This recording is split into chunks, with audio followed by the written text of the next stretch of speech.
इस सीन में हाथी पागल हो गया है। चलो वो तो सही है, पर बाहुबली को भैया अंदर किसने बंद कर दिया? क्योंकि जब ये निकल रहे हैं तो बाहर से किसी ने पहले से डंडा अड़ाया हुआ है, आई मीन ये लकड़िया पीस अड़ाया हुआ है। तो जब अंदर बाहुबली है तो बाहर से बंद करने की क्या जरूरत थी रे पापा? और बाहुबली जब ये गाड़ी टाइप चीज चला कर आ रहे होते हैं तो ये छोटी सी गाड़ी है, पर जैसे इससे इस हाथी को मारते हैं तो ऊपर एकदम हनुमान भी आ गए। नहीं मतलब पहले देखो और अब देखो, क्या राजमाता के चल चल कर पैर जख्मी हो गए थे, पर वेरी नेक्स्ट मॉर्निंग एकदम से पैर सही भी हो गए। हीरे नी नशा तेरा करके नी रांझा ये तबाह हो गया। I mean रांझा जब इस दीवार पर मुक्का मारने लगता है तो ये दीवार ग्राफिक्स वाली दीवार है, पर जैसे ही कैमरा एंगल चेंज होता है तो दीवार भी चेंज करनी, क्योंकि अब ये दीवार प्लेन हो गई है। पर फिर कैमरा पीछे से आता है तो फिर डिजाइनिंग आ गई दीवार पर। जादू। एंड प्लीज भाई लोग छोड़ दो नशा यार, क्योंकि रांझा आपके सामने ही है। इस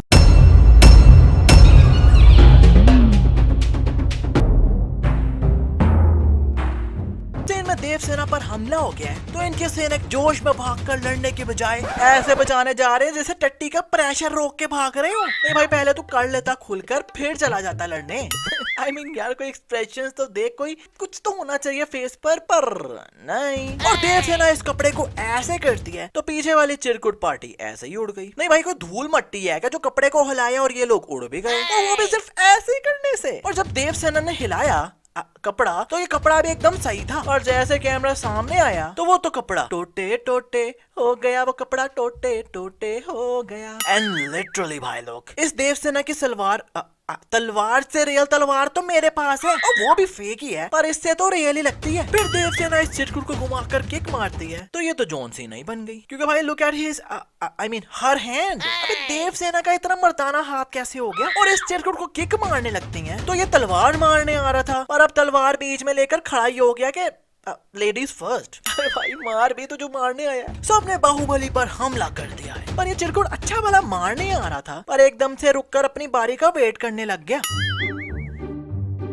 अभी भी अपनी बारी का वेट ही कर रहा है। अबे भाई जल्दी कर ले, कल सुबह पनवेल निकलना है। अब फाइनली मारने आया ये तो नोप, इसका छुरा ही पेड़ पे फंस गया और अब वही नहीं निकल रहा। तो अच्छा अब इस चिरकुट ने दोबारा बाहुबली पर हमला करने की ट्राई की है, फिर पेड़ पर छुरा मार रहा है। भाई इस साइड पर है ना बाहुबली, तो वहाँ मारना, पर नहीं। और भाई बाहुबली का कुल्हाड़ा कहाँ से आता है, कहाँ हो जाता है पागल कुल्हाड़ा, मेरे को समझ नहीं आता है। चलो यहाँ मान लिया कि बाहुबली की इस चीज में से कुल्हाड़ा निकल आया होगा, which is also not possible by the way, पर फिर भी मान लिया तो इस सीन में तो वो चीज पहनी नहीं हुई बाहुबली ने, तो अब कहाँ से निकल आया? ऊपर से ये अपने कहीं पीछे रख रहे हैं,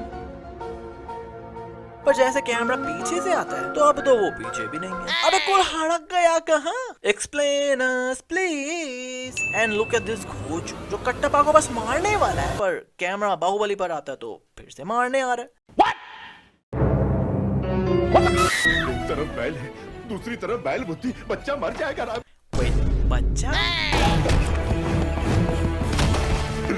मेरे भांजे को मार डाला, अभी तो दूध के दांत भी नहीं टूटे। Dude, seriously? दूध के दांत? अबे मतलब इतनी ओवर एक्टिंग के बाद भी देवसेना को पता नहीं चल रहा कि कट्टप्पा ड्रामेबाजी कर रहे हैं। नहीं इस पर कट्टप्पा को नहीं, बल्कि देवसेना को 200 रुपया दो और 50 रुपए काटो ओवर एक्टिंग के। भाई मिस्टेक्स और भी हैं, पर आपको मैं बताना चाहता हूँ रीलेवल बाय अनअकैडमी के बारे में, जिसके बारे में आपने सुना होगा। लेकिन इस प्लेटफॉर्म से लोगों ने 1100 से ज्यादा ऑफर ली है, जो कि वर्थ करती थी 75 करोड़ रुपीस। और वो सिर्फ फ्रेशर्स ही नहीं बल्कि वर्किंग प्रोफेशनल्स भी हैं जिन्होंने यहाँ से बेटर जॉब्स ली हैं। For example let's talk about Sonika Huja. Sonika ने बिजनेस डेवलपमेंट और सेल्स में अपना करियर सर्च करना स्टार्ट किया, और जॉब ढूंढते ढूंढते ही उन्हें रीलेवल के बारे में पता चला, तो सोनिका ने रीलेवल का एक फ्री टेस्ट दिया और आज वो बिजनेस डेवलपमेंट एग्जीक्यूटिव है लोमोस में। एंड सिर्फ लोमोस ही नहीं, स्विगी, पेप्सिको और टाटा ऐसी 800 से ज्यादा कंपनीज आपको हायर कर सकती है रीलेवल से। But it gets even better here. क्या रीलेवल आपको प्रिपेयर करने में भी मदद करता है in 11 different categories like HR, programming, digital marketing etcetera etcetera. So yes, you have the platform जो आपको प्रिपेयर भी कर रहा है और जॉब भी दे रहा है। So all you have to do is to fill the form and speak with the counsellor, जो आपका इंटेंट चेक करेगा कोर्स के लिए। और अगर आप अभी तक फॉलो कर रहे हो तो भाई मेहनत तो आप ही करोगे ना।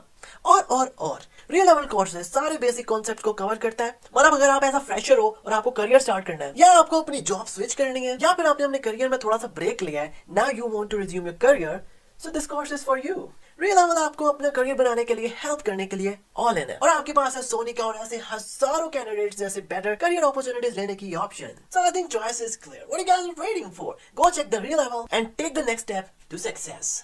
देवसेना के महल पर दुश्मनों ने हमला कर दिया है और देवसेना सोई हुई थी, पर बाहर पूरी लिपस्टिक पाउडर आईलैशेस लगाकर और ज्वेलरी पहनकर ही आई है। और अब भाई ये ना कहना कि वो महारानी है, ऐसे ही सोती होगी। और बाहुबली को आकर इन सब ने पकड़ लिया है। पर जब बाहुबली खुद को छुड़ाने लगते हैं तो पता चलता है कि भाई इस चिरकुट ने बाहुबली को नहीं बल्कि अपने किसी साथी को पकड़ा हुआ है। फिर ये सैनिक आकर बाहुबली की जगह अपने किसी साथी पर तलवार मार देता है। But Why, dude? I mean, अपने क्यों फौजी मारे जा रही हैं सब? बाहुबली देवसेना को बचाने आते हैं तो अपने पीछे से तीर निकाल नहीं रहे, बल्कि हाथ ऐसा करते हैं और तीर हाथ में खुद ही आ जाते हैं। Wow! देवसेना बचपन से ही एक साथ 2 तीर चलाना सीख रही है, पर फिर भी ना आए। पर बाहुबली के एक बार सिखाने से ही 3 तीर एक साथ चलाना शुरू कर दिए। वाह भाई, नहीं भाई, इस बात पर तो बोनस बनता है। नहीं बनता है। बाहुबली देवसेना की तरफ निशाना लगाकर तीर चलाता है तो जिस एंगल से तीर जा रहे हैं तो देवसेना तो गई हो, क्योंकि भाई तीर देखो सीधा देवसेना के मुंह पर ही लग रहा है। पर जैसे कैमरा जूम मारता है तो वो तीर तो ऊपर से निकल गया और पीछे जाकर इन चिरकुटों को लग गए। जबकि बाहुबली ने जब तीर मारे थे तब देवसेना के पीछे तो कोई था ही नहीं। अब ये दोनों एक साथ 6 तीर चला रहे हैं तो देवसेना ने अभी रस्सी छोड़ी भी नहीं और बाहुबली ने अपना हाथ ओपन कर लिया तो बाहुबली के तीर पहले ही निकल गए। अबे भाई, अभी तो रस्सी छोड़ी भी नहीं थी। अच्छा, यहाँ तो देवसेना ने तीर को ग्रिप भी नहीं किया और ऐसे ही हाथ के साथ चिपका हुआ आ रहा है। यहाँ 100-200 बंदों की तीर मार मार के बंदों को मार दिया, पर अभी भी इनके पीछे उतने के उतने तीर हैं जितने पहले थे। ओ भाई, ये चिरकुट पार्टी सब महल में घुस गए हैं with the help of this fake tree, क्योंकि साफ प्लास्टिक के पत्ते लटके हुए नजर आ रहे हैं। इस सीन में ये लोग रस्सियां लेकर जा रहे हैं जो कि मैक्सिमम 10 फीट की होंगी। एक रस्सी 10 फीट की होगी। पर जब ये इनको इन बैलों पर बांधकर पहाड़ पर चढ़ते हैं तो ये तो रस्सी पकड़ के बस जा ही जा रहे हैं। अबे यार, ये कोई 500-600 फीट चढ़ गए होंगे ऊपर सिर्फ इतनी सी रस्सी पकड़ के। और मजे की बात कि इस बैल की रस्सी भी इतनी टिड्डी सी है जो इसके हाथ में खत्म हो गई, पर फिर भी इसे पकड़ के इतना ऊपर चला गया कि भाई लोग, चलो बाहुबली तो सुपर हीरो है, पर ये चिरकुट कैसे उड़ता हुआ आ रहा है। और पहले यहाँ कोई भी पत्थर वगैरह नहीं है, पर जैसे बाहुबली हवा में उड़ते हैं तो एकदम किसी पत्थर पर हाथ रख देता है ताकि उस पर चाकू मार देंगे। अभी कुछ ही देरी पहले बाहुबली ने इन सबकी जान बचाई, पर फिर भी देवसेना ने बाहु को आग लगा दी। नहीं मतलब ये तो बाहुबली थे जो बच गए, कोई और होता तो ऐसे ही जल जाना था ना। और इनके कपड़े जलने से पहले इनका कवच नीचे इतना सा भी नजर नहीं आ रहा, पर कपड़े जब जल जाते हैं तो नीचे से स्टील का कवच निकल आता है। और भाई शुक्र है बाहुबली की सिर्फ शर्ट ही जली, नीचे से तलवार नहीं जल गई, नहीं तो छोटू बाहुबली ने गुस्सा कर जाना था। अच्छा वैसे बाहुबली है, नीचे भी कुछ स्टील का ही पहना होगा, नहीं तो बाहुबली की जगह हम जैसा लोंडा होता ना तो नीचे से जलकर भी 2 साल पुराना फटा हुआ कच्चा ही निकलना था। तो वैसे यार हम थिंकिंग कि इस स्टील के सूट में अपने बाहुबली भैया हकते कैसे होंगे, क्योंकि भाई जितनी देर पीछे से सूट खुलने में लगनी है ना उतनी देर में बंदे का प्रेशर से ओवरलोड हो जाए। बाहुबली कहते हैं कि मैं महेशमती का सम्राट हूँ, अपना हाथ दो। और अब ये डायलॉग कंप्लीट बोला भी नहीं। देता हूँ, तुम्हारे गौरव और मर्यादा पर किसी भी परिस्थिति में आंच नहीं आने दूंगा, अपना हाथ दो। ये पहले हाथ आगे करके खड़ी हुई है। वाह भाई। और ये हाथ एकदम देवसेना का चकाचक साफ है, पर जैसे कैमरा जूम मारता है तो एकदम से निशान भी पड़ गए हाथ पर। पहले बाहुबली कट्टप्पा को कह रहा है 60 बरस के बूढ़े को प्रेम की भाषा समझनी है, कैसे समझाऊं इसे। और अब देवसेना कह रही है हमारे यहाँ रिवाज है कि जन्म लेते ही बच्चे को माँ से पहले दादा के हाथ में रखते हैं। मेरे बच्चे को तुम गोद में लोगे ना कट्टप्पा?